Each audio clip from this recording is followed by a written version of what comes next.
নাজমুস সাকিবের সাথে আছি। তিনি বাফলোতে ওয়েস্টার্ন নিউ ইয়র্কে একজন আইনজীবী এবং কাজ করেন দুর্ঘটনা বিষয়ে। তার অফিসে এসছি, বাফলোতে সেই অফিস। সবচেয়ে ভালো ক্ষতিপূরণ পাওয়ার ব্যবস্থাটা কি, আর মামলা করতে গেলে কি কি বিষয়ের উপর গুরুত্ব দেওয়া দরকার, খুঁটিনাটি সব বিষয় নিয়ে ওনার সাথে কথা বলবো। চলুন ওনার কাছ থেকে জানি। ও লেভেলস এ লেভেলস এর পর আমি এলএলবি অনার্সে জয়েন করি ইউনিভার্সিটি অফ লন্ডনের আন্ডারে। ইউনিভার্সিটি অফ লন্ডন থেকে এলএলবি শেষ করার পর আমি ইউকে চলে যাই বার অ্যাট ল করতে। ওখানে আমি ব্রিস্টলে university of west of England থেকে বার অ্যাট ল শেষ করি এবং লিঙ্কন ইনে আমার কল হয় 2014 সালের জুলাই মাসে। তারপর আমি বাংলাদেশে ফেরত চলে আসি। ফেরত চলে আসার পর আমি ওখানে 3 বছরের মতো প্র্যাকটিস করি, জজ কোর্ট হাইকোর্ট দুটোই আমার সিনিয়রদের সাথে। তো এইভাবেই 3 বছর পার হয়ে গেল। তারপরে আমি মাস্টার্সের জন্য অ্যাপ্লাই করি ফোর্ডাম ইউনিভার্সিটিতে। ফোর্ডাম ইউনিভার্সিটির ল স্কুলে মাস্টার্সের জন্য অ্যাপ্লাই করি এবং ওখানে আমি স্কলারশিপ অফার পেয়ে যাই। এবং ওখানে আমি মাস্টার্স শেষ করার পর আমি অ্যাটর্নির পরীক্ষার জন্য আর কি ট্রাই করি নিউ ইয়র্ক বারে। নিউ ইয়র্ক বারে অ্যাটর্নি পরীক্ষাতে অ্যাটেন্ড করার পর আল্লাহর রহমতে আমার 2019 সালেই বারের রেজাল্টটা পজিটিভ আসে এবং আমি পাশ করে যাওয়ার পর অ্যাটর্নি হিসাবে আমি শপথ নিই হচ্ছে 2020 সালের এপ্রিল মাসে।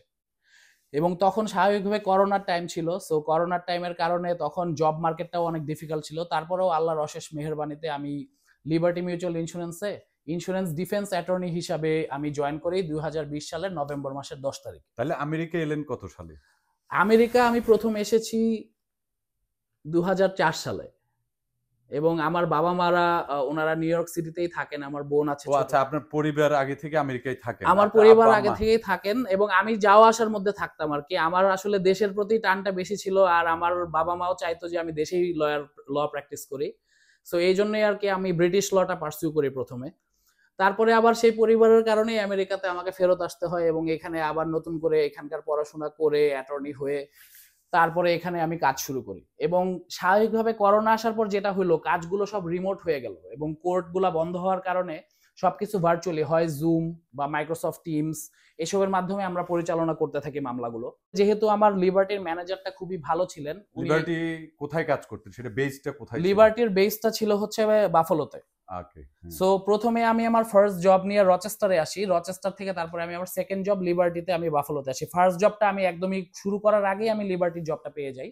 সো আমি তারপর সুইচ করে লিবার্টিতে চলে আসি এবং যখন 1-2 বছর পার হয়ে যায় 2022 সালে আমি আমার ম্যানেজিং অ্যাটর্নির সাথে আলাপ করি যে আসলে আমার এখানকার ট্রেনিংটা কমপ্লিট হওয়া দরকার। যদিও আমি ইউকে থেকে ট্রেন ব্যারিস্টার এবং আমি এখানে যেহেতু অলরেডি অ্যাটর্নি হয়ে গিয়েছি, লাইসেন্স পেয়ে গিয়েছি, কিন্তু এলএলএম এ আসলে বারের কোর্সগুলো করতে যে আমার এখানকার যে আমি যে অ্যাডভোকেসি, ট্রায়াল টেকনিক, আপনার ডেপোজিশন, আপনার এখানকার কনস্টিটিউশনাল ল, আমার পছন্দের সাবজেক্টগুলো আমি এলএলএম এ নিতে পারি নাই। আমার ক্রেডিট তার আগেই ফুল হয়ে যায়। সো এই জন্য বেসিক্যালি পরে আমি আমার ম্যানেজারকে রিকোয়েস্ট করি যে দেখো আমার এখানে জুরিস ডক্টরটা কমপ্লিট করা দরকার, আমার ট্রেনিংটা এখন আমি স্যাটিসফাইড না। সে বলল যে তুমি যদি কাজ এখন পর্যন্ত যেভাবে আমাকে রেজাল্ট দিতে পারছো এটা যদি কন্টিনিউ করে তুমি যদি জুরিস ডক্টর করতে পারো আমাদের কোনো সমস্যা নাই। সো আমি university at Buffalo school of লতে অ্যাপ্লাই করি এবং আমিও স্বাভাবিকভাবে আবারও আল্লাহর রহমতে স্কলারশিপ পাই। স্কলারশিপ পেয়ে আমি 2022 সালের ক্লাসে এনরোল হয়ে যাই এবং আমি ফুল টাইম কাজের পাশাপাশি আমি জেডিও আমি পার্সু করি এবং জেডিতে আসলে প্রথম বছরটা ছিল ম্যান্ডেটরি কোর্সের বছর, যেখানে ওরা হচ্ছে ওদের দেশের ফাউন্ডেশনাল যত কোর্স আছে এখানকার জুরিসডিকশনের সব ওরা করায়। পরের বছরটা হচ্ছে আমি ইচ্ছা মতন চুজ করতে পারছি, আমার মন যা চাইছে। আমি মিডিয়েশন নিছি, আমি ট্রায়াল অ্যাডভোকেসি নিছি, আমি ট্রায়াল টেকনিক নিছি, আমি ক্লিনিক করতে চাইলে ক্লিনিক করতে পারছি, এক্সটার্নশিপ করতে চাইলে এক্সটার্নশিপ করতে পারছি। আমার পছন্দের যে সমস্ত এরিয়াগুলো আছে সেই এরিয়াগুলোর ল আমি শিখতে পারছি, আমি আরো বেশি ওয়েল ট্রেন্ড হতে পারছি এবং আল্লাহর রহমতে 2024 সালে আমি গ্রাজুয়েশন করে জেডি কমপ্লিট করে বের হয়ে যাই। আমার লাস্ট সেমিস্টারেই আমাদের যে ইউনিভার্সিটিতে যে এমপ্লয়াররা ইন্টারভিউ হয়, যেগুলোকে ওসিআই বলে, অন ক্যাম্পাস ইন্টারভিউ, সেই ইন্টারভিউগুলোতে আমি প্রায় 7-8টা জায়গায় আমি অ্যাপ্লাই করি এবং ইন্টারভিউ দিই। তো তার মধ্যে থেকে একটা জায়গা বাদে বাকি সব জায়গা থেকে আমার জব অফার আসে এবং তার মধ্যে একটা অফার ছিল ডিপার্টমেন্ট অফ জাস্টিসের সরকারি আপনার বাটাভিয়া ইমিগ্রেশন কোর্টে অ্যাটর্নি অ্যাডভাইসার হিসাবে, মানে জাজের গভর্নমেন্ট লয়ার হিসাবে। ওখানে আমি প্রায় 7-8 মাস কাজ করি। আমার কাজ ছিল মেইনলি ওখানে হচ্ছে জাজদের ডিসিশনটা লিখে দেওয়া এবং হচ্ছে যে পুরা একটা কেস যখন সাবমিট করা হয় ধরেন একজন ইমিগ্রেশন একজন অ্যাসাইলাম অ্যাপ্লিকেশন করছে, তার যত সাক্ষ্য প্রমাণ সে সাবমিট করছে সেটা আমার দায়িত্ব ছিল রিভিউ করে তার কেসটা সে আসলে অ্যাসাইলামের জন্য এলিজিবল নাকি না সেটা দেখা, সেটা দেখে জাজকে রেকমেন্ড করা যে ওকে ঠিক আছে একে আমরা দিতে পারি অ্যাসাইলাম, ওনার কেসটা স্ট্রং, অথবা ওনার কেসটা 50-50 বা যেটাই হোক না কেন আমরা ওটা ইভ্যালুয়েট করতাম, অ্যাসেসমেন্ট করা এক্স্যাক্টলি। সো এটা আমরা করতাম। কিন্তু পরে যখন রিজিম চেঞ্জ হয়ে গেল ইলেকশনের পরে, আমাদের বর্তমান সরকার ক্ষমতায় আসার পর আর কি, তখন তারপর থেকে একটু অ্যাটমসফিয়ারটা চেঞ্জ হয়ে গেল। আমাদের যেই চিফ যেই আমাদের এখানকার বাটাভিয়া, বাফলো এবং কানেকটিকাটের একটা কোর্টের যে জাজ ছিল ওসিআই, যে অ্যাসিস্ট্যান্ট চিফ ইমিগ্রেশন জাজ, ওনাকে ট্রান্সফার করে দেওয়া হয় হিউস্টনে, টেক্সাসে। তারপরে এরকম 1-2 জন জাজদেরকে এইভাবে করে ওরা স্বাভাবিকভাবে ছড়ায় ছিটায় দিল, তো তখন ওলটপালট করে ফেললো। তারপরে আরো একটা জিনিস শুরু করলো ওরা, যে আপনি প্রত্যেক সপ্তাহে আপনি কি কি কাজ করেছেন সেটার একটা চার্ট বানাতে হবে, চার্ট বানিয়ে সেটার একটা হিসাব দিতে হবে, এবং কোন কোন ক্লায়েন্টের ব্যাপারে আপনি কাজ করছেন, সেই ক্লায়েন্টকে আপনি কি রিলিফ দিচ্ছেন বা কাকে ডিনাই করছেন সেগুলো রিপোর্ট দিতে হবে। তো এই বিষয়টা যখন আসলো, তখন আসলে একজন লয়ারের যদি অটোনমি না থাকে এবং লয়ারের যদি ফ্রিডম না থাকে, যদি তাকে এইভাবে কথায় কথায় রিপোর্ট করতে হয়, কারণ আমরা মানুষের সেন্সিটিভ ইনফরমেশন নিয়ে কাজ করি, আমাদের অ্যাটর্নি ক্লায়েন্ট, যদিও আমি গভর্নমেন্টের বেতন পাচ্ছিলাম, কিন্তু আমাদের ক্লায়েন্টের হচ্ছে আমাদের সবচেয়ে টপ প্রায়োরিটি, ক্লায়েন্টের ইনফরমেশনটা কনফিডেন্সিয়াল রাখা, ক্লায়েন্টের ইন্টারেস্টটা দেখা, ঠিক আছে। আমার গভর্নমেন্ট ক্লায়েন্ট ছিল, কিন্তু যে আমার কাছে রিলিফের জন্য আসছে সেও তো কারো না কারো ক্লায়েন্ট, সো তার ইনফরমেশনটা আমি এইভাবে গভর্নমেন্টকে শেয়ার করা, করা, এটা আমি আসলে আমার এথিক্সের সাথে যাচ্ছিল না, যে এটা মাইক্রো ম্যানেজ মনে হচ্ছিল এবং আমার হাত পা বাঁধা মনে হচ্ছিল। সো আমি এই জন্য চিন্তা করি যে আমার যে লাইনে অলরেডি 3-4 বছরের এক্সপিরিয়েন্স আছে, ইন্স্যুরেন্স ডিফেন্স লাইনে, অ্যাক্সিডেন্ট কেসের লাইনে, আমি সেটা পার্সু করতে পারি। তো তারপরে আমি পার্সোনাল ইনজুরি প্লেন্টিভ সাইড, আদার সাইডের হয়ে কাজ শুরু করলাম বিগত 3 মাস যাবত আল্লাহর রহমতে। এখন আমি জন ফ্রোমেন্স ল অফিসের সাথে আছি, এখানে আমি একজন অ্যাটর্নি হিসাবে আমাদের যত বিদেশি এবং বাংলাদেশি ক্লায়েন্ট আছে সবাইকে আমি পার্সোনাল ইনজুরি সাপোর্ট দিচ্ছি, যত ধরনের অ্যাক্সিডেন্টের কেস আছে সেগুলো আমরা করে থাকি, আমরা রিলিফ এনে দিয়ে থাকি। এবং সম্প্রতি আমি একটা কেস ইনভলভ ছিলাম, যে কেসটার ভ্যালু হয়তো বা 300,000 থেকে 400,000 ম্যাক্সিমাম ভ্যালু হইতে পারতো, সেই কেসটা সাকসেসফুলি আমরা 675,000 ক্লায়েন্টকে রিকভারি এনে দিই। সবচেয়ে বড় কথা হচ্ছে পার্সোনাল ইনজুরি বা অ্যাক্সিডেন্ট রিলেটেড ফার্মে জয়েন করার আরেকটা অন্যতম কারণ হচ্ছে যে আমি তো অপরপক্ষের হয়ে 3-3.5-4 বছর কাজ করে আসছি। তো এখন আমরা যাদের কাছ থেকে ক্লেমগুলো রিকভারি করতে চাচ্ছি, ইন্স্যুরেন্স কোম্পানির যত অ্যাডজাস্টার বলেন, যত আপনার লয়ার বলেন, সবাই আমার ফ্রেন্ড, আমার ম্যানেজার বা আমার অধীনস্থ ছিল, বা তাদের সাথে আমরা পরিচিত, মনে করেন যে আমার সাথে তাদের পার্সোনাল তাদের নাম্বারও আছে, এরকম আর কি, যে আমরা যোগাযোগে থাকি, কোনো সমস্যা হলে আমরা, ওরা বলতে পারে যে এই ক্লায়েন্টের কেসটা তোমরা একটু দেখো, আমরা কত তাড়াতাড়ি সেটেল করা যায়, বা আমাদের খুবই একটা মিউচুয়াল একটা সুন্দর একটা সম্পর্ক। এবং জেডিটা করার কারণে আমার বাফলোর বিভিন্ন জাস্টিসদের সাথেও আমার পরিচয় হয়েছে এবং তারা আমাকে অনেক আদর করেন, এবং আমি সবসময় তাদের সাথে যোগাযোগে থাকি, টাচে থাকি, পার্সোনালি দাওয়াত দেয় তারা, আমরা দাওয়াত দেই, এরকম আর কি। বিষয়টা খুব সুন্দর একটা পরিবেশ।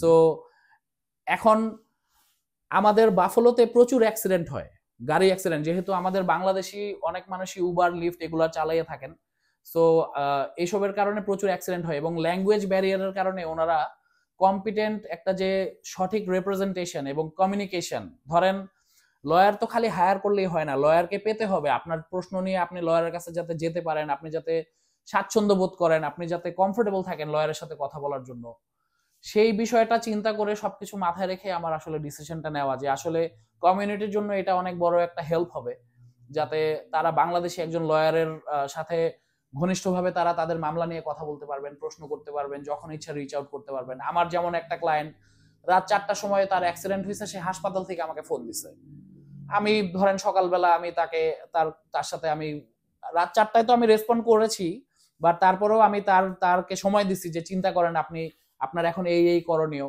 সো তাকে আমি সময় দেওয়ার পরে সে যখন রিচ আউট করে, তারপর আমি তাকে আমি যেভাবে গাইড করার আমি গাইড করি, এইভাবে আর কি এখন কাজ করছি আমরা। ওকে, আপনি কাজ করতে পারেন কোন কোন এলাকায়? শুধু কি বাফলো না? আমি পুরো নিউ ইয়র্ক স্টেটে কাজ করতে পারি, আমি পুরো নিউ ইয়র্ক স্টেটেই কাজ করতে পারি। নিউ ইয়র্ক স্টেটের যে highest court of আপিলস of new York, সেটাতে অ্যাপিয়ার হওয়ার আমার লাইসেন্স আছে। আমাদের কোনো মামলা যদি নিউ ইয়র্ক কোর্ট অফ আপিলসে যায়, সেই মামলাটা আমি আমার মক্কেলের পক্ষে অবশ্যই আমি সেটার হিয়ারিং করতে পারবো, আমার সেটার লাইসেন্স আছে। আচ্ছা, তার মানে আপনি সিটিতেও যেতে পারবেন? New York City, Rochester, Buffalo, Western New York, Albany, Syracuse, you name it, anywhere, ইনশাআল্লাহ I'm eligible to appear for on behalf of my clients anywhere in New York State, ইনশাআল্লাহ।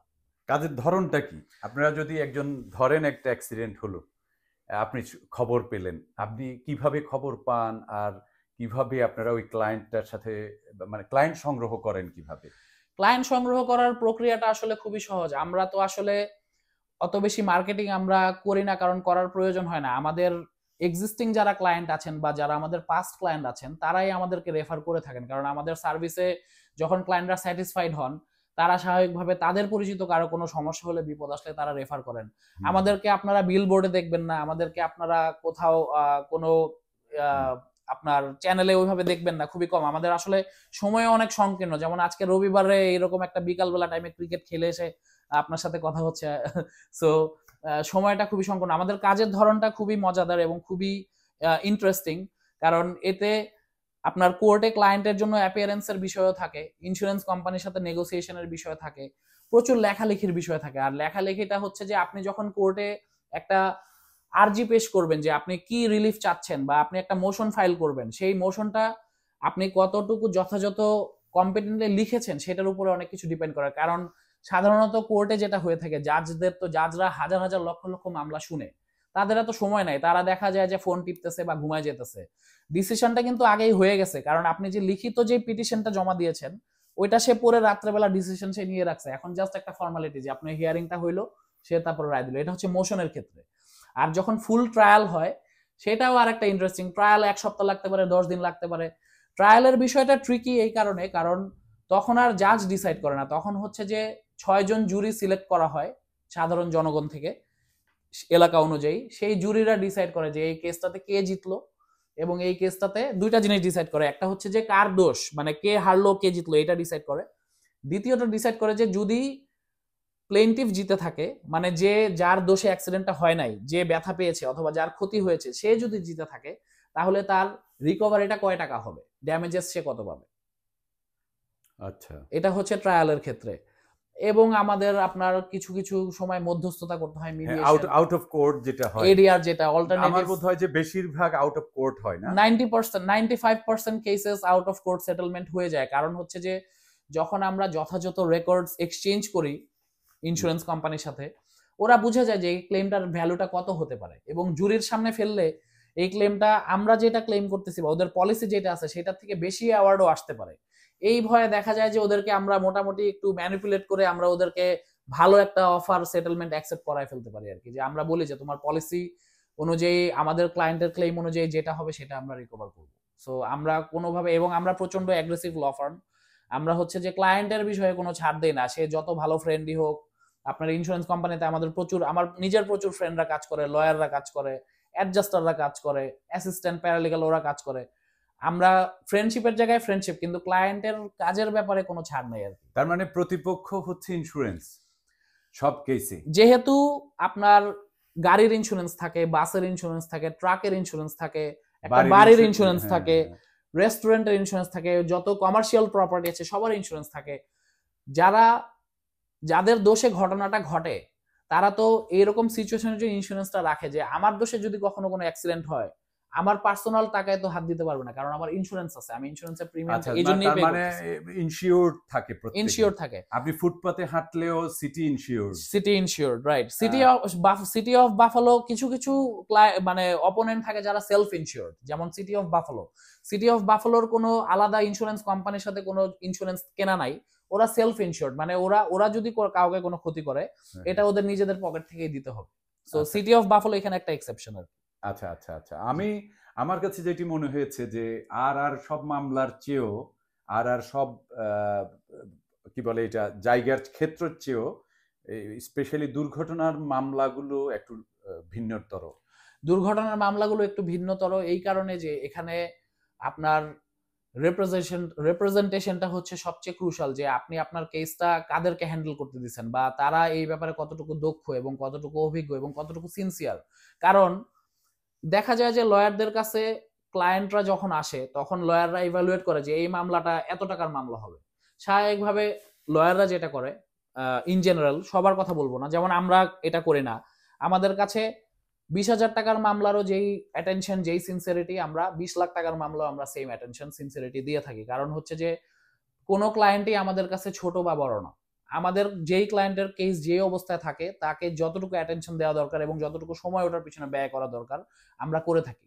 এবং আমরা ক্লায়েন্টদেরকে শুধু লিগাল হেল্প না, আমরা অন্য যে কোনো সমস্যার যদি আমাদের ক্লায়েন্টরা রিচ আউট করে, আমরা তাদেরকে সাধ্য মতন সবসময় তাদেরকে হেল্প করার ট্রাই করি। এটা তো একটা বিষয় আছে। পাশাপাশি আমার মনে হয় যে অন্য মামলায় কোর্টের আইনজীবীর যে ফি দেয়া লাগে সেটি বোধহয় আপনাদের ক্ষেত্রে দেয়া লাগে না। আমাদের সাথে কথা বলতে কোনো টাকা লাগে না, ফ্রি কনসালটেশন। এবং আপনার ধরেন আপনার কেসটা এখন এমন একটা পর্যায়ে আছে যে সেটেল হইতে বা ওইটা পুরোপুরি ডিসচার্জ হতে হয়তো আরো 6-7 মাস সময় লাগবে, 1 বছর সময় লাগবে। আপনি যখন ইচ্ছা আপনি you walk out the door without paying us anything, it's fine. It's client যেটা চাবে সেটাই। শুধুমাত্র তখনই আমরা ফিস পাবো যখন আমরা ক্লায়েন্টকে কিছু টাকা রিকভার করে এনে দিতে পারবো। আচ্ছা, সেই টাকাটা তো আপনারা ক্লায়েন্টের কাছ থেকে নেবেন না, সেটা নেবেন তার রিকভারি যা টাকা হবে সেখান থেকে একটা পার্সেন্ট। সেখান থেকে আমরা 33% নিয়ে থাকি। এটা সবাই নেই? এটাই কনভেনশন, এটাই নর্ম, এটাই নর্মালি হয়ে থাকে আর কি, এটাই চলে আসতেছে অনেক বছর ধরে। তারপরেও এখানে অনেক এক্সেপশন আছে। যেমন ধরেন আমরা ক্লায়েন্টদের গাড়িটা যখন অ্যাক্সিডেন্ট হয় তখন তো আসলে শুধুমাত্র ক্লায়েন্টের যে ব্যথা পেয়েছে এবং যে তার ইনজুরি হয়েছে সেটা না, গাড়িটার একটা ক্ষতির ব্যাপার আছে এবং ক্লায়েন্ট যে কাজে যেতে পারবে না সেটার একটা ব্যাপার আছে। ক্লায়েন্টের যে ইমিডিয়েট ইমার্জেন্সিতে যেতে হইলো, তার যে ইমিডিয়েট ডাক্তারের কাছে যেতে হলো, মেডিকেল অ্যাটেনশন লাগলো, সেখানে অ্যাম্বুলেন্স খরচ, এগুলোর একটা ব্যাপার আছে। সো নো ফল্ট ক্লেম এবং কার অ্যাক্সিডেন্টের যে প্রপার্টি ড্যামেজ, সেই ড্যামেজগুলো আমরা ফ্রি অফ কস্ট আমরা এমনিই প্রসেস করে দিই, এমনিতেই ফ্রি করে দিই, আমরা এটার জন্য কোনো চার্জ করি না।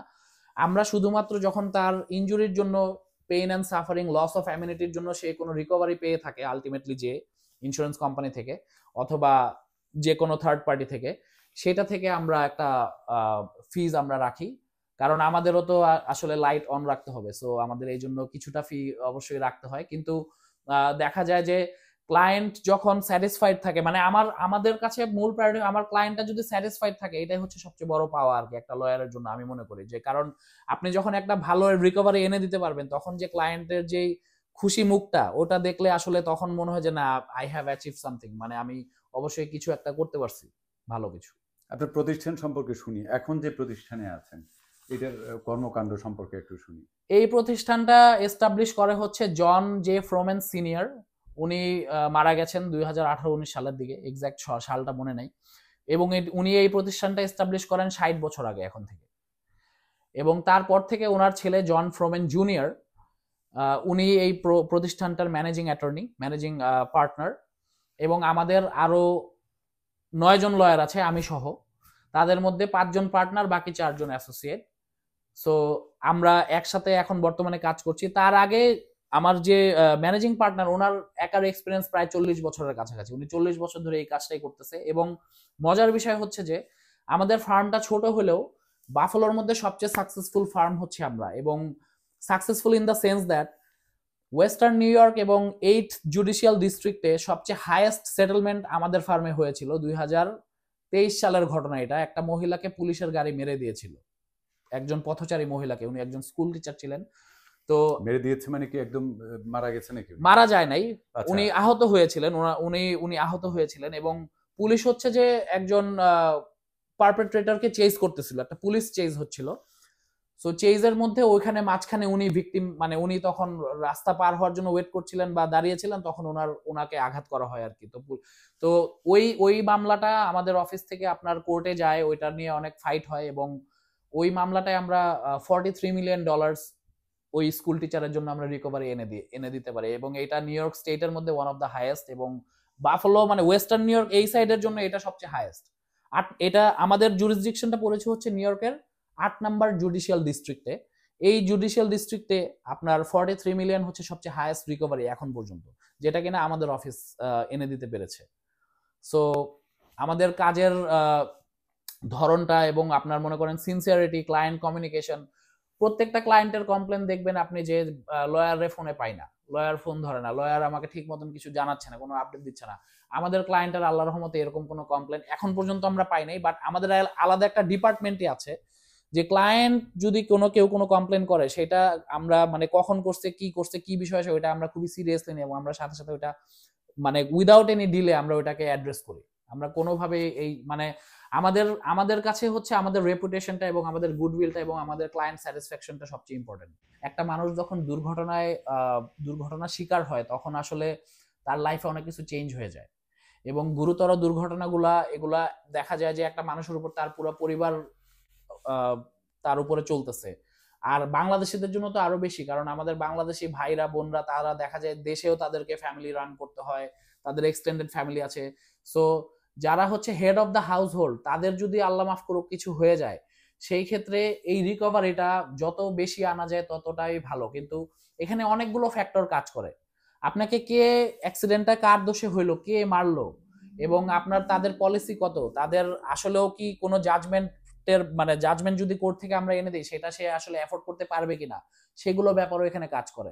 সো যেহেতু সেটা বলেছেন একটু শুনি তাহলে। ধরেন আমি একজনকে আঘাত করলাম আর আমার আঘাত করলাম গাড়িতে হোক যেভাবে হোক, তখন সে ইনজিওর্ড হয়ে মামলা যখন করে তখন ইন্স্যুরেন্স পে করে, কিন্তু আমার ইন্স্যুরেন্স কি সেই ধরনের কাভারেজ, আমার কাছে সে ধরনের কাভারেজ যদি না থাকে ইন্স্যুরেন্সের? ধরেন মামলাটা যদি এরকম হয় যে তার $1,00,000 ক্ষতি হয়েছে, তার পার্সোনাল ইনজুরি ক্ষতি, ক্লেমটার ভ্যালু হচ্ছে 100,000, সেখানে আপনার পলিসি হচ্ছে 2550, যেটা হচ্ছে নিউ ইয়র্ক স্টেটে মিনিমাম আর কি 25,000 মিনিমাম আপনাকে পলিসি রাখতে হবে, 25 থেকে 50। সো বাকি 75,000 তাহলে কোথা থেকে আসবে? এখানে বিষয়টা হচ্ছে যে আপনি যদি এবল হন, জাজমেন্ট প্রুফ না হন, মানে যারা আর কি যারা অ্যাফোর্ড করতে পারবে না তাদেরকে আমরা জাজমেন্ট প্রুফ বলি। সো জাজমেন্ট প্রুফ যদি আপনি না হন, সেই ক্ষেত্রে আপনার পার্সোনাল আপনি যেই প্রপার্টিটা আপনি হোল্ড করেন বা যেই ক্যাশ বা যেই টাকাটা আপনার কাছে আছে সেইটার পিছনে আমরা যেতে পারি ওই 25,000 পরে।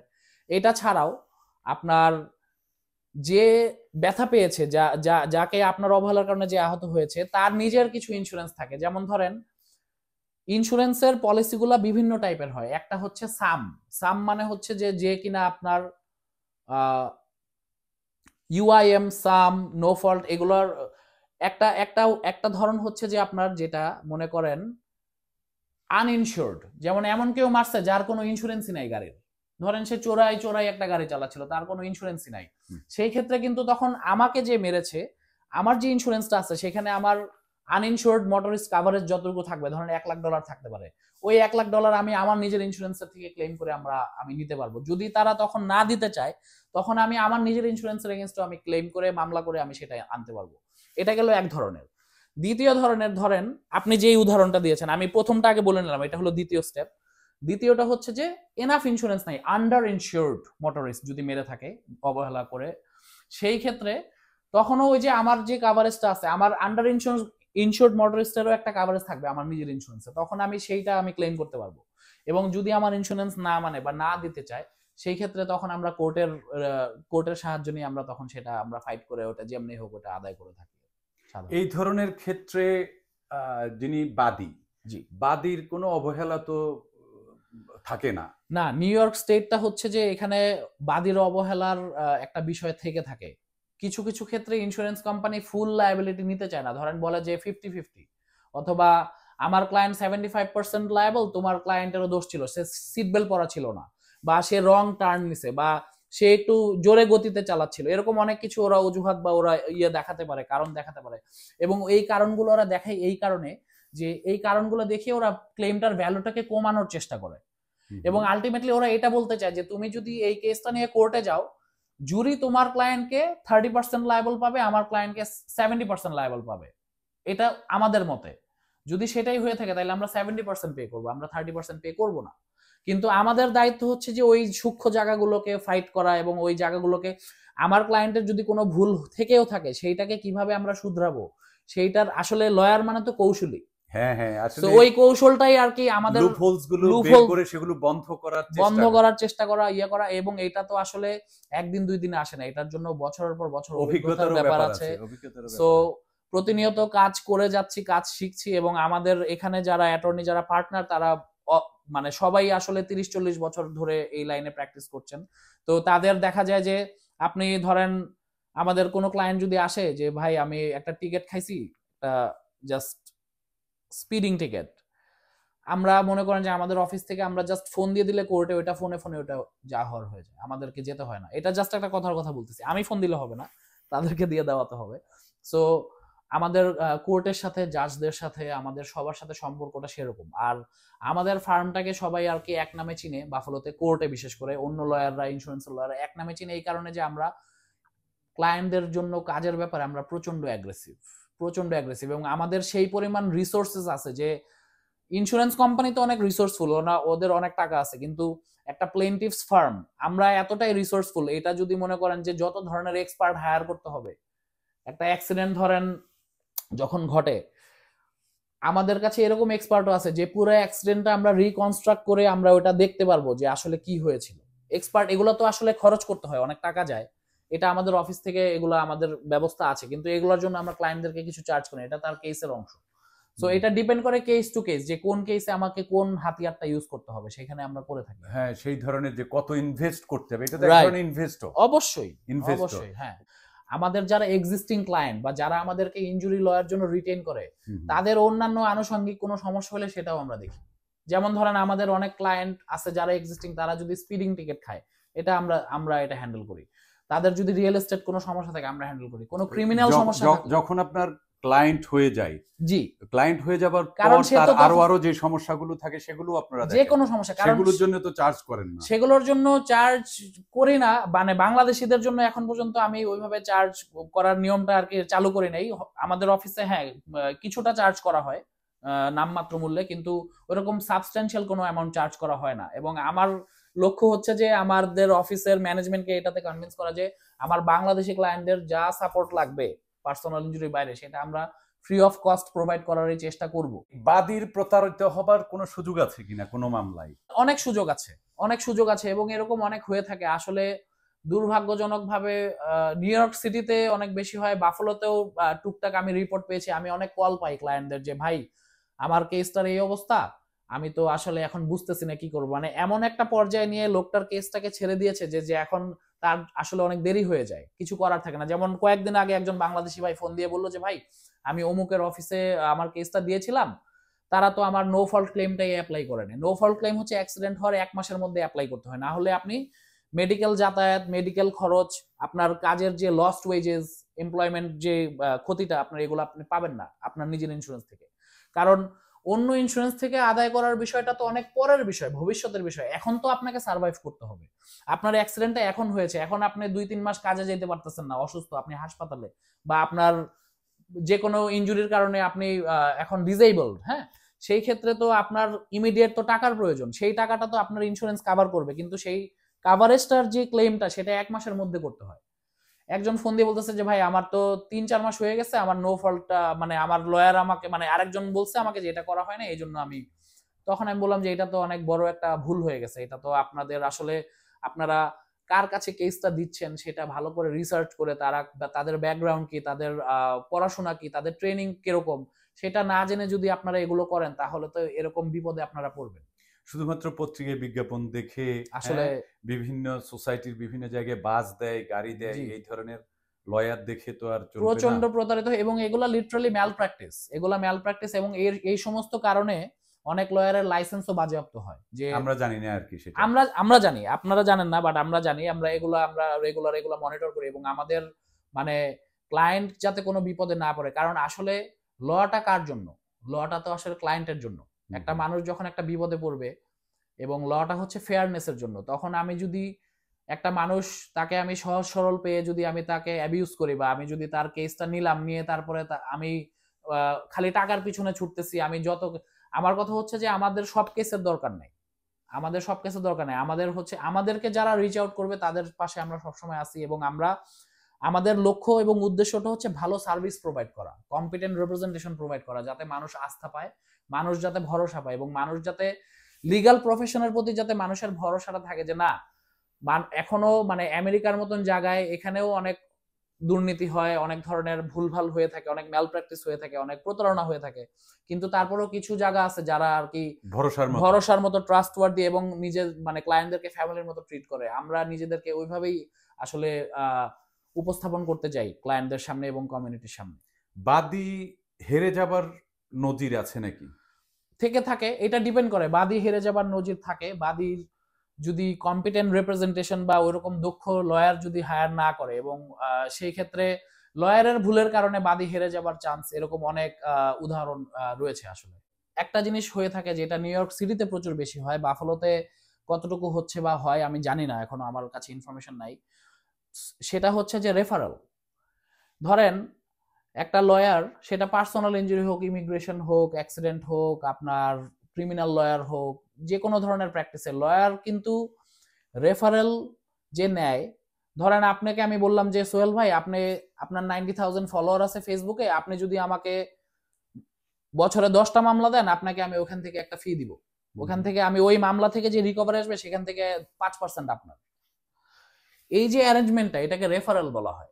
এই রেফারেলটা অনেক বাংলাদেশি আমাদের ভাই আছেন যারা ল প্র্যাকটিসের সাথে জড়িত, বা তারা কতটুকু জানেন বা জানেন না নিয়ম কানুন, আমার আইডিয়া নেই, বাট অনেকে এটা করে থাকেন যে তারা এটা প্রমিসটা দিয়ে ফেলে। এই প্রমিসটা শুধুমাত্র হতে পারে একজন অ্যাটর্নির সাথে আরেকজন অ্যাটর্নি। যদি সোহেল ভাই অ্যাটর্নি হয়, আমি আপনার থেকে রেফারেল ফি নিতে পারবো এবং আমি আপনাকে রেফারেল ফি দিতেও পারবো। কিন্তু আপনি যদি অ্যাটর্নি না হন, আমি যদি অ্যাটর্নি না হই, বা আমি অ্যাটর্নি আপনি অ্যাটর্নি না, সেই রকম ক্ষেত্রে রেফারেলের কোনো সুযোগ নেই। এটা একদম ইলিগাল এবং আনএথিক্যাল। আমেরিকান বার অ্যাসোসিয়েশনের যে এথিক্যাল যে রুল আছে, এটা সম্পূর্ণ পরিপন্থী, এটা এগেইনস্টে। দ্বিতীয়ত হচ্ছে যে শুধুমাত্র লয়ার টু লয়ার হতে পারে, আর যদি আপনি কোনো রেফারেল কোম্পানি হন, যেমন লিগাল ম্যাচ একটা আছে, আমরা ফেসবুকে প্রায় দেখি, বা আপনার ব্যবসাটাই হচ্ছে রেফারেল, যে আপনি লয়ারদেরকে মানে ক্লায়েন্ট এনে দেন, সেই ক্ষেত্রে আপনি ফি নিতে পারবেন। অ্যাফিলিয়েটেড কোম্পানি যদি হয়। কিন্তু আপনি ধরেন এখন আপনি মনে করেন যে আপনার এখানে আপনি 500 লোকরে চিনেন, আমি আপনারা বললাম যে ভাই আপনি আমারে যদি মামলা আইনা দেন, আপনারে আমি প্রত্যেক মামলা থেকে আপনাকে 10% দিব, দ্যাট ইজ ইলিগাল। এটা করাটা, এটা করলে আসলে এটা তো হয়, এটা প্রচুর হয় নিউ ইয়র্ক সিটিতে, এটা প্রতিনিয়ত হয়ে থাকে। বাফালোতে আমি জানি না, বাফালোতে তো আসলে বাংলাদেশি অ্যাটর্নি আমি মানে আমার জানা মতো এরকম কেউ নাই সো এখন পর্যন্ত। সো বিদেশি লয়াররা কি করে না করে আমি জানি না, কিন্তু আমাদের বাংলাদেশিদের আমরা যেহেতু অনেক কিছু জানি না, বা অনেক ব্যাপার আমরা সহজ সরল ভাবে নিয়ে নেই, বা ধরেন যে কোনো জায়গা থেকে যদি কিছু একটা লাভের কথা আমরা দেখি শুনি, সেখানে আমরা না জেনে না চিন্তা ভাবনা করে ঝাঁপিয়ে পড়ে, তখন আলটিমেটলি পরে যখন বিপদটা আসে তখন ইটস টু লেট, আমি বিপদে পড়ে যাই। সো সাধারণ মানুষদের জন্য এটা আর কি আমার বলা, যে কেউ যদি কখনো আপনাকে কোনো রেফারেল অফার করে, আপনি সেটা নিবেন না। কারণ এক নাম্বার হচ্ছে টাকাটা হালাল হারামের প্রসঙ্গে যাব না, মানে আপনি নিয়ে তারপরে যখন এটা নিয়ে কখনো যদি কোনো তদন্ত হয় বা কখনো কোনো ঝামেলা হয়, সেটার জন্য সে বিপদে পড়লে পড়ুক বা না পড়ুক, সেটা তার ব্যক্তিগত ব্যাপার, সে জেনে বুঝে। আপনি নিজে বিপদে পড়বেন না আর কি, আপনার নিজের দিকটা আপনাকে চিন্তা করতে হবে। ওকে, অনেক ধন্যবাদ আপনাকে। জি, অনেক ধন্যবাদ। সবসময় আমরা চাই আপনাদের পাশে থাকতে। So we are just a phone call away. আমাদের অ্যাড্রেস হচ্ছে 4367 হার্লেম রোড। আমার ফোন নাম্বার হচ্ছে 716-377-7918।